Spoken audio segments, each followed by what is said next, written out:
women and their families.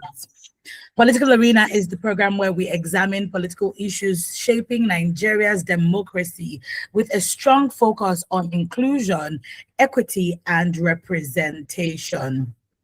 When conversations about governance begin in Nigeria, they often end at the presidency. We analyze the presidential decisions, the debate on federal policies. We look everything Abuja, Abuja, Abuja for solutions to almost every challenge that we face. But Nigeria's democracy is bigger than one office. On Daily News Review, this is something that we always talk. We're always asking, oh, who's your local government chairman? Who's your councillor? A lot of us don't know them. We can name our president, we can name the governor of the state that we're in, but when it comes to the local government chairman or the councillor, the House of Rep members in the upper and lower houses, we do not know. So the question really is, why should Nigerians pay more attention to governors, to lawmakers, to local governments? And what does greater citizen engagement at these levels mean for accountability and development? My name is Fumi Bangala. Again, the topic for today is the forgotten tier, why we must pay attention to governors, lawmakers, and local government areas. Okay, joining us this morning are members or pioneer members from the pioneer class of the Citadel School of Government. If you were with us last week, I'm hoping that you were, you'd recall that we had Dr. Sonia and Dr. Tunji who joined us last week when we were talking about leadership beyond political office. Today we have Dunamis Adebayo and Engineer Douglas Chukwuekwe, I hope I said that right, joining this morning on Political Arena. Good morning. Good morning, Dr. Douglas. Good morning, for me. It's a pleasure to be with you this morning. Yes, I'm glad to be seeing another set from the Citadel School. I'm so glad to be seeing you. Good morning, Dynamis. Hope you're well. Hope you're good. Yeah, thank you so much. Good morning. Awesome. Like I asked your colleagues last week, my first question before we get into it is, okay, before my question, let me congratulate you on graduating from the Citadel School of Government. From what Dr. Sonia had said, that it was quite the experience for you. So I want to say congratulations. Being the first set is not beans. So congratulations to your class, to you both as well. But I'll start from you, Dynamis. How was your experience? What was your experience in the Citadel School of Government? Amazing. Thank you so much once again for having me.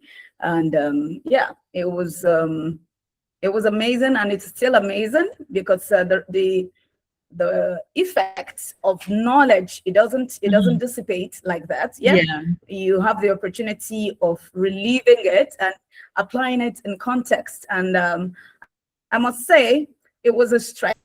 It was a wonderful stretch, not stressful, but a stretch. So yeah, we had to relive that, that university experience all over again. But this time around, it's come with special specs, because at this level, it's not the regimented undergraduate or maybe even at this level. We are level 6, level 7 and above, and you're expected to be in the field. All of us, as a matter of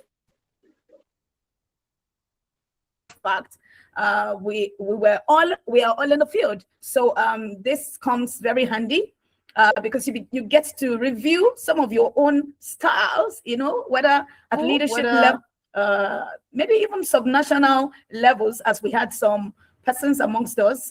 We had a local government chairman, and we also had some persons in public offices. So yeah, it's an opportunity to critically review, as a matter of fact, to be sure that yeah, you have the best fit, not just the best practice. Yeah, thank you. All right. Love to see that. Okay, what about you, Engineer Douglas? How was the experience for you? Yes, thank you once again for having me, for me. The Citadel School of Government, for me, as someone who has a background in engineering, was something that I took because I wanted a break from engineering, because I know engineering a little bit, but then as we continue to mature in our careers, you know, you get to a point where you begin to get saddled with higher responsibilities of society. You know, so when I saw this opportunity, I knew I had to grab it with both hands, you know. And when I got into the Citadel School of Government, the modules that were taught, I came to, you know, congratulate myself even before you did for me that it was a worthy experience for me. Yeah. Because I had never been taught governance, I had never been taught management like a science in a systematic and methodological way as I experienced it at the Citadel School of Government. You know, and towards the end of the 9 months, when I thought I had had it all, that it was an A+ experience, and then they introduced this mentorship program where we were, you know, I think in the mentorship program we were interfacing with about 5 former governors and people that have seen it all in society, basically walking us down the rail, showing us what is right and what is not too proper to do when in public office and all of that.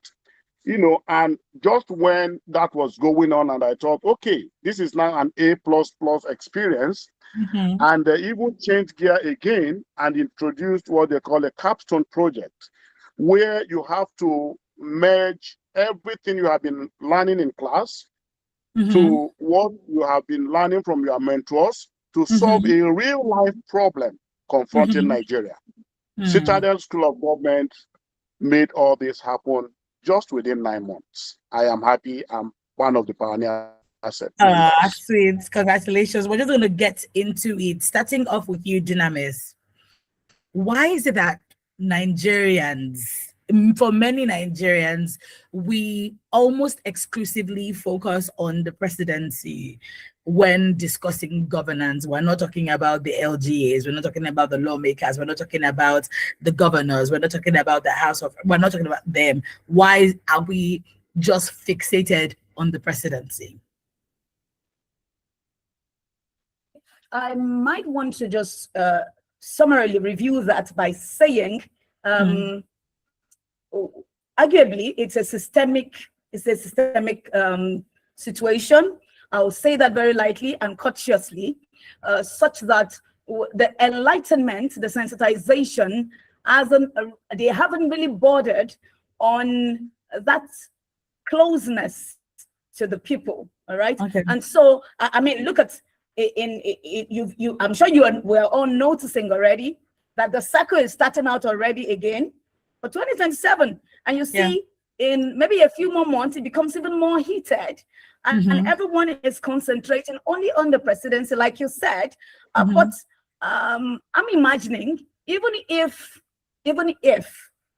we get to have a very formidable president, how does that benefit the nation when he presides over 774 local government chairpersons who, I mean, imagine if they are not the right persons. So I'm trying to say that in redirection, the concentration, as much as it is on the presidency, must be of necessity. And without any fear of contradiction, it must be also on the local government as well as the state. So no tier of the federal system, of the federal system of government should be underrated or should be overlooked or should be forgotten or left in the rear. They must all have that concentration. And this sensitization is also good. And the question you asked, why is it? It's because there has not been enough sensitization, and this is going to help to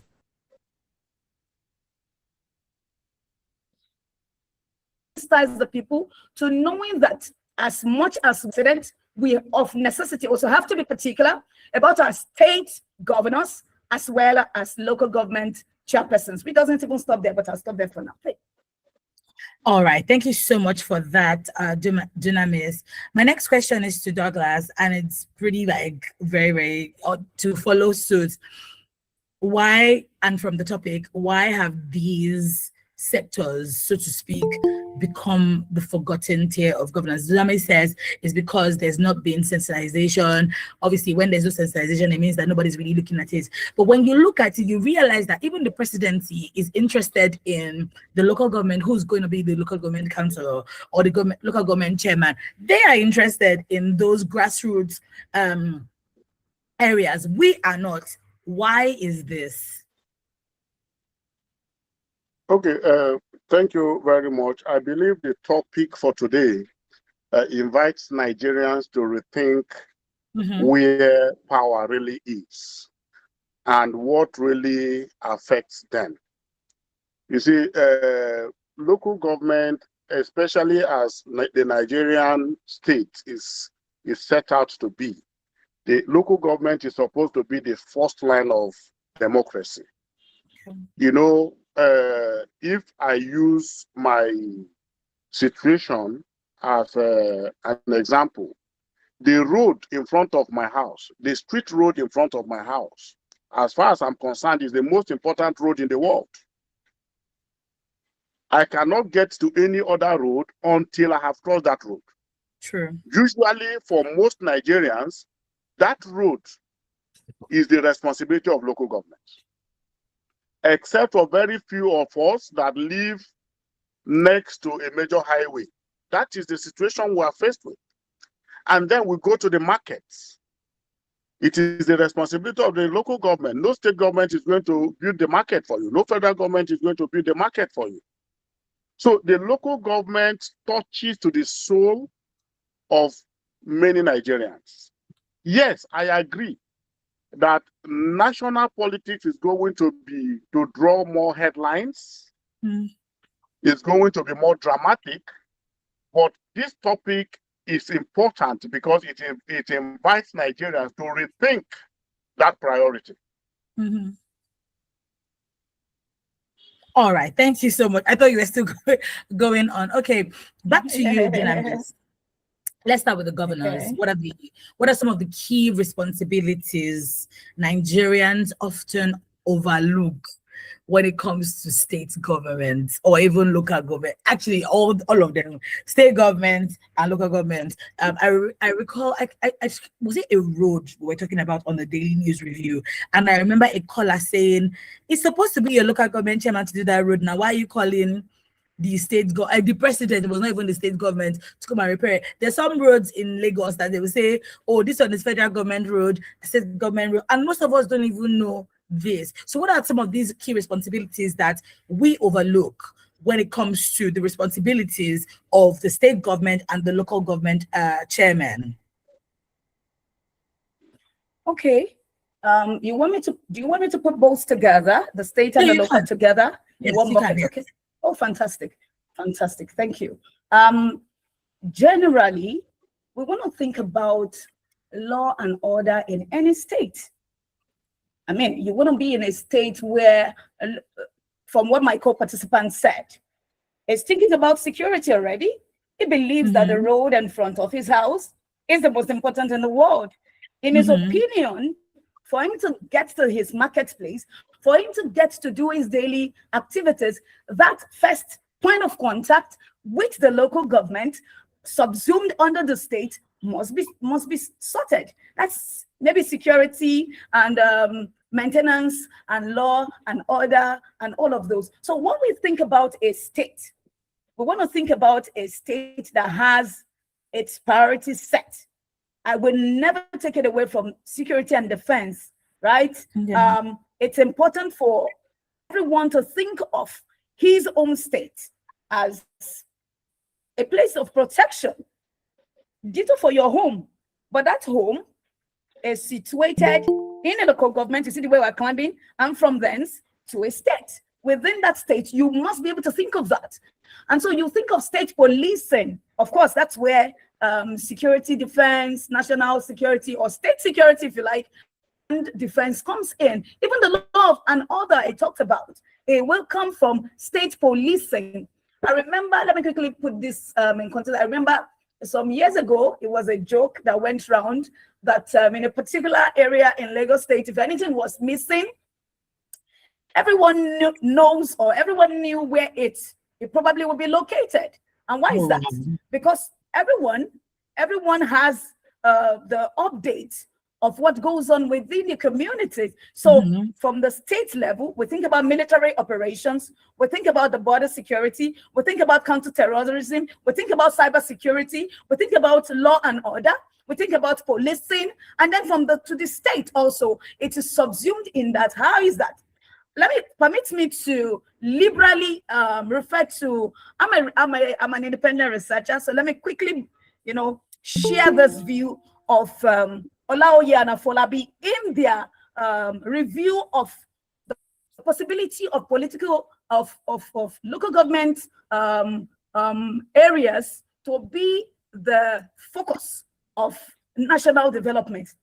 And they say that it must be a strategic positioning for any state within a country. That is to say that if you look away, like Douglas said, if you look away from the local government areas, you are neglecting a pivotal aspect of your strategy. It's part of the strategy, all right? And also the National Bureau of Statistics, they also align to the thought that the local government must be the handler to direct day-to-day development in a community and in their areas of jurisdiction. So when that is overlooked, you are missing out in the most pivotal aspect, the most important aspect of strategy and of governance in the state.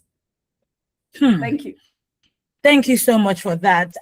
Engineer Douglas, I'm coming to you.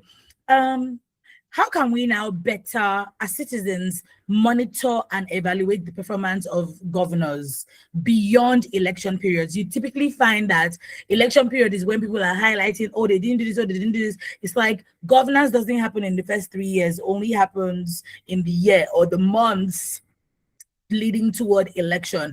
How can we better monitor and evaluate these performances?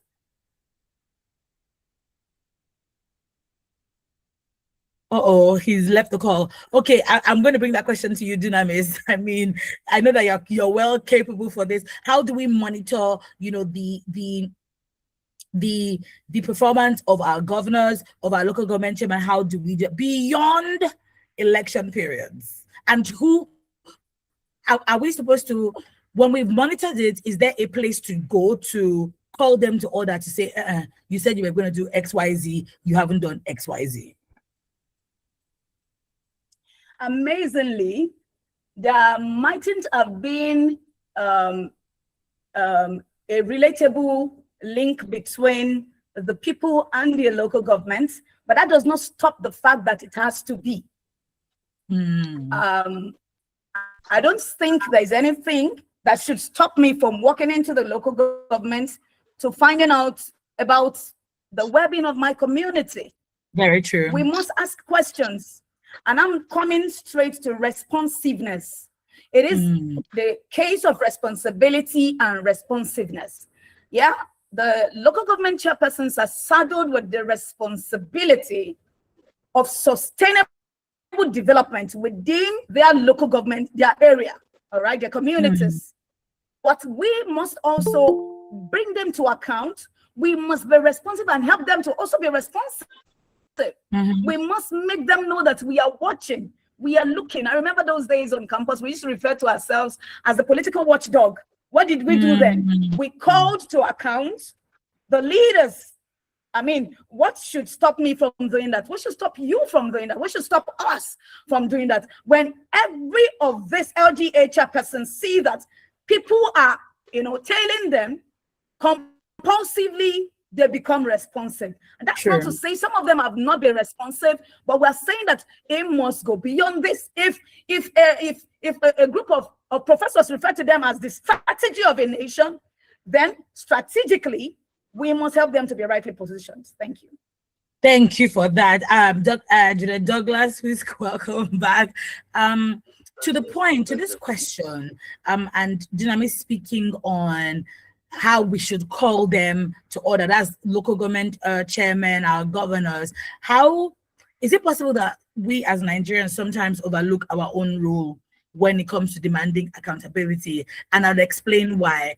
Because there's been an air in a while of, the word complacency won't be the word to use, but for lack of a better word, complacency when it comes to calling our leaders to order, demanding accountability from them. Is it because we just feel like, oh, it's the same old, oh, it's not going to make any difference, or sometimes it can be like, oh, you're doing too much. Have we relegated that role, or have we neglected that role to not doing it at all? What exactly is the problem when it comes to Nigerians actually demanding accountability from state officials and local officials?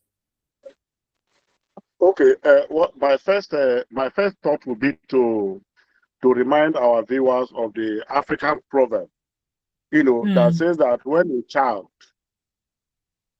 only looks to the in search of the eagle, that they might fail to see the snake that is attacking their feet, right? And another scenario that will go with that proverb is to imagine two neighbors. One person, I don't know how far Abuja is from here, I assume maybe 700, 800 kilometers. One person is always complaining about something happening 800 kilometers away, and the other person is attending town hall meetings, what we call CDAs in Lagos, CDA meetings, making inputs on what and where to fix a street light, which roads should be prioritized, and so on and so forth, calling into question the budgetary allocation in the local government. Which of these two neighbors do you think will make a greater impact for the community? I believe it's the second one.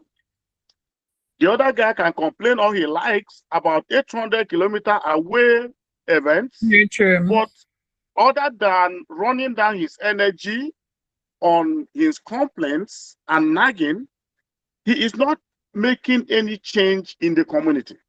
So I think Nigerians have lots of these assumptions.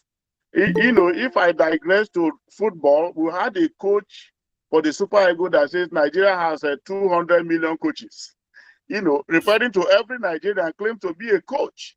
So we have lots of assumption in Nigeria that we know what the president should be doing. We know what the governor should be doing. We know what the local government chairman should be doing. But in reality, it is more complicated than that.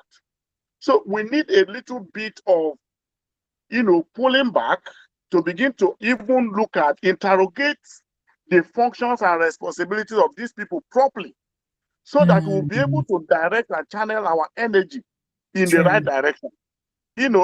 Again, I like this proverb things. I think it's another African proverb that says that if you are giving, if you are treating somebody with leprosy with eczema medication, it will not work. So if your primary health care system is not working, it's not Tinubu that should fix it. Tinubu does not have any business to do with the primary health center down the road from my house. All right. So if we know whose responsibility is what, we'll be able to channel our energy.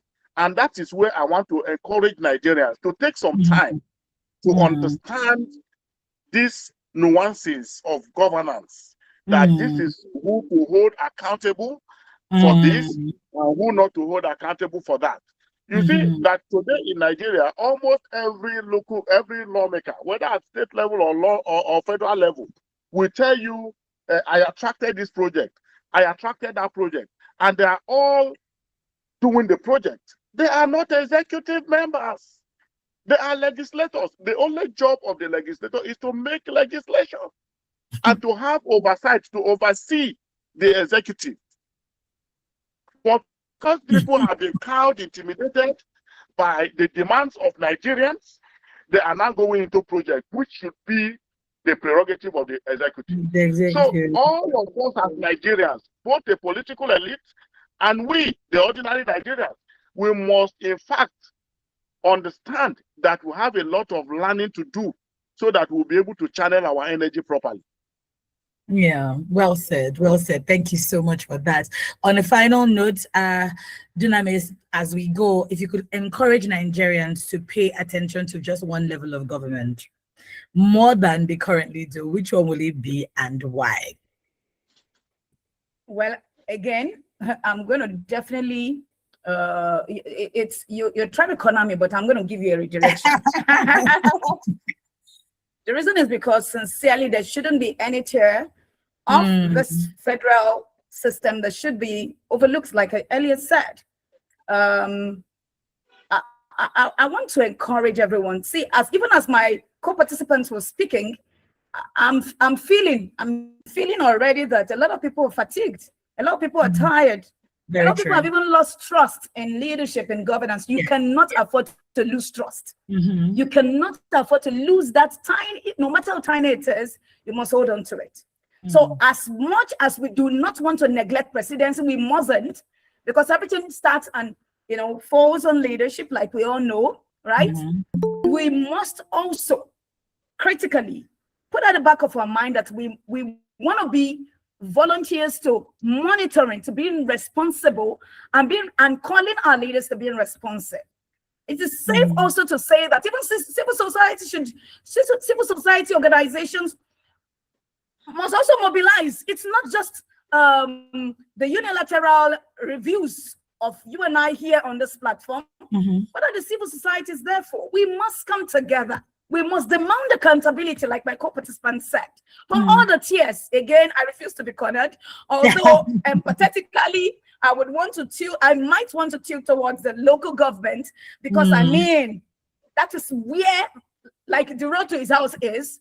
But again, I am interested in the 3 tiers. It is important for us. The best of us must aspire to be councillors, to be chairpersons, like you said.